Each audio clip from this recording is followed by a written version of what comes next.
Nemanja, a very interesting name. Where is that from? Yeah, it's from Serbia, actually, Balkans. Cool, very nice.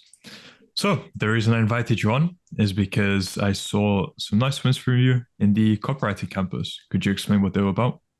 Yeah. They were three clients basically.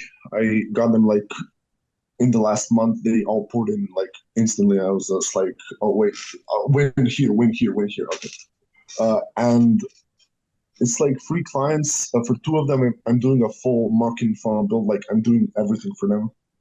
And like they just got on a call with me. I was like basically their consultant. I gave them everything. They were like, ooh, okay, wait, and let's work together.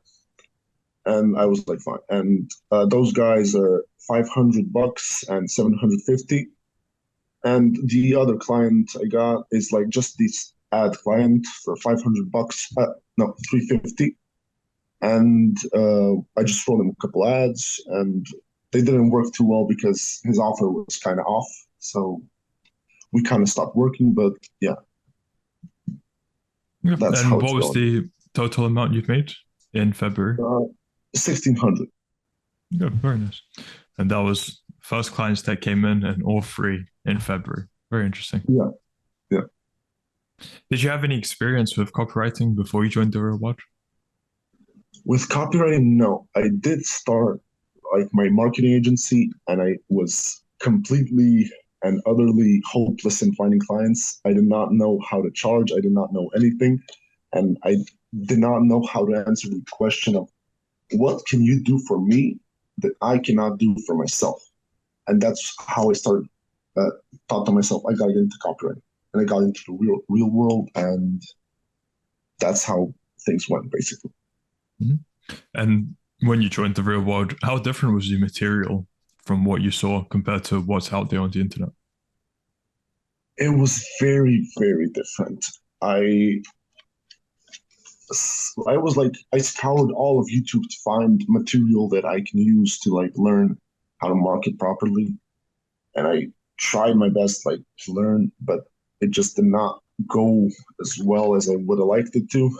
And when I got into real world, the access to the professors, the community, the materials for actual learning were all mind-boggling to me. I was like, okay, I'm gonna sit down and I'm gonna do this for all day. I'm gonna learn. I'm gonna sit like for the first month. I'm just gonna learn because there's so much to learn. And I was like, I gotta get all of this down. So yeah, it was pretty good. I gotta say. I love the excitement. How different does your average day look like now then compared to before you joined the real world? Mm, my actions are a very much directed now. I have a clear path that I know how to get to where I want to be, and I know the actions I need to take. Because before when I started my marketing agency, I was like, I'm gonna work a little bit here, I'm gonna work a little bit there. I'm not sure what the fuck I'm doing. Sorry for the language, but like when I got into real world, I learned how to uh, work properly, how to work enough, and how to reach my goals basically and Mhm. progress. It's so before to answer your question, before it was very sporadic, it was very everywhere, and now it's very focused, directed, intentional, and productive. Right. What did you expect when you were actually coming in when you first got the membership? Did you Oh think it man, might be a scam or no? Because I'm wondering from the perspective of people who are maybe hesitant on joining, would you have any advice to them off of what you've seen? when I joined, man, I just it was very interesting with me because I had no idea who Tate was. I kind of disliked him honestly because he was like, oh, he's talking like he was this loud persona, this person that like insulted me, and I didn't want to listen to it.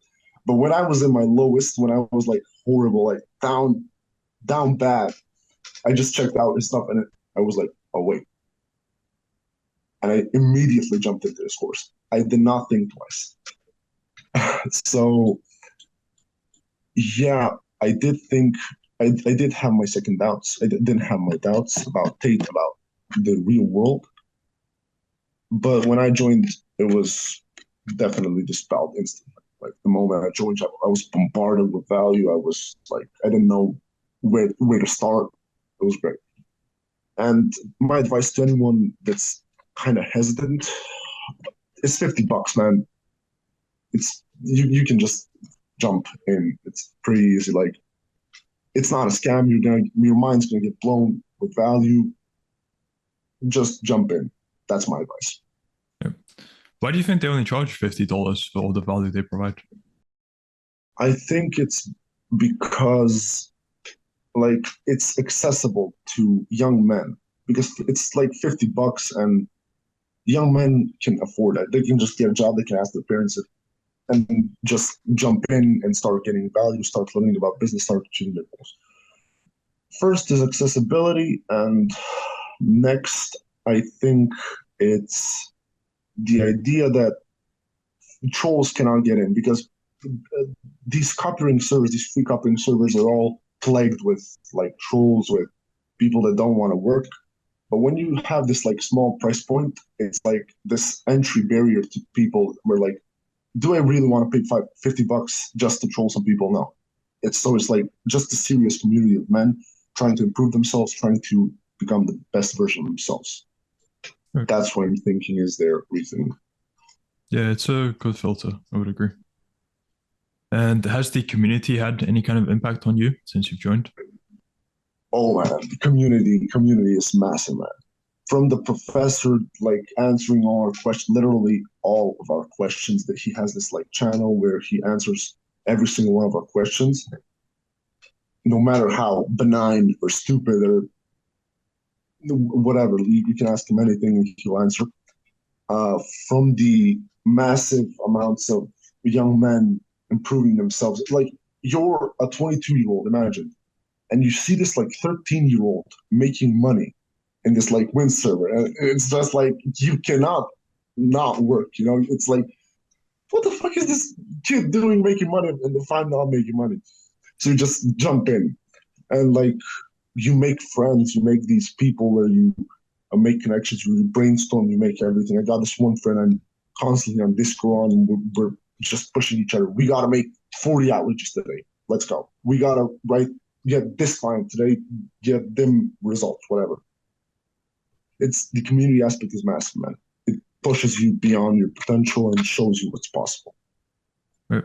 It's a great brotherhood of healthy masculine competition. And unless you experience it, it's hard to put into words exactly how much of an impact it can actually have on you. Yeah, definitely. Yeah. Now, going on to what would you say was the biggest challenge you faced when you first started out with copywriting? Oof, my biggest challenge. I think it was getting the first client. That's always the hardest part because once you get the first client, the wins kind of just start stacking on top of each other. Like everything comes together. But beyond the first client part, I think it was grasping the material, grasping how you think outside the box, because our lives we are just conditioned on how to think in one perspective, like just memorize this and then repeat it on the test. And it's like with copywriting, you cannot do that. You have to like research the market, you gotta do all these things, and it's a mind-opening experience. That's the main thing. People beginning with this stuff have to learn. It's not just something you can, memorize. You have to think outside the box, be creative. Okay. And now, what would you say what have been the three biggest lessons you've learned from your time in the real world? Three biggest lessons. Number one, I'd say, is definitely the mindset. Because, like I said just before this question, it's like all your life you're conditioned in one way to think one way. You do this like this, do this like this, and in this game, in this world, it's like you gotta open up your mind. You gotta be creative. You gotta be unique. If you want to get clients, you gotta approach them different. You can't just be like everyone else. You can't do all that. It teaches you how to think outside the box and problem solve in a way that's productive, that expands your mind, basically. That's lesson number one. Number two is how much I am capable of working. Because before it was like you you think it's like, oh, I'm going to 9 to 5, so I can't work all day. I'm too tired. And it's like, no. 16-hour days, 18-hour days are no fucking problem for me anymore because I know that I'm capable as a man to work that much. I know how the real world has shown me how much I'm capable of working. Thanks to the professor, thanks to the community, thanks to everyone. And lesson number three, that's a hard one, man. Actually, no, I know. Professionalism. Because to succeed in any form of business, you have to learn how to position yourself, how to frame yourself as a professional. You can't just go in there and be like giddy, excited. You can't be apologetic about your business. You got to be professional. Like, I know my stuff. If you don't want it, you don't want it. That's fine. Like, that's what I'd say. That's no. All three are very good. Those three things are the main things the real world has taught me, and they're all equally valuable. Right. So for your second point, where you said working 16 hours a day, what would you have to say to people who call that excessive? Stop being a rich man. honestly, honestly, if you want success, you gotta sacrifice. It's like 2 hours of work, your 3 hours of work. That's maybe something that you can have once you're like a millionaire. But right now, man, your time is the only thing you can give. You cannot give assets, you cannot invest, you cannot multiply your income. There's nothing to multiply. You can only give your time and your effort. And just stop being weak. That's all I can say. That's what I told myself. Okay, so now that you're on this trajectory, where do you see your life heading in 6 months to 1 year? In 6 months to 1 year, 10K a month. No, in 1 year, I'm definitely going to hit 10K a month if things do progress like this. And from what I've learned in the real world, like if you do the work, things will progress. There's no way around it. So yeah, 10K a month. That's my goal in 1 year. And then we'll see for that. Good. So on your journey there, we can do a follow-up interview at some point, maybe in a few months, see how you're doing. Okay, Definitely. now going on to a bit of a different topic. Since you said initially you didn't like Tate, didn't like what he was saying, but once you reached your lowest point, that was when the message clicked. Do you have any more to add for what kind of an impact Tate has had on you? The man has this way of talking where he fires a light in you.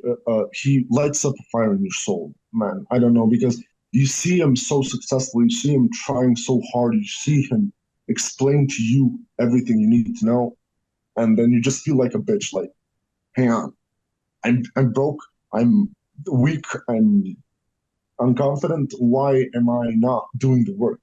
Or why am I watching TV? Why am I playing video games? He does not. The way he talks does not resonate with a lot of people because they're lazy, because they want to be lazy. And for men that want to improve themselves, his message will eventually find them and click because there's no way around it. They want to get there, and he's like their wake up call.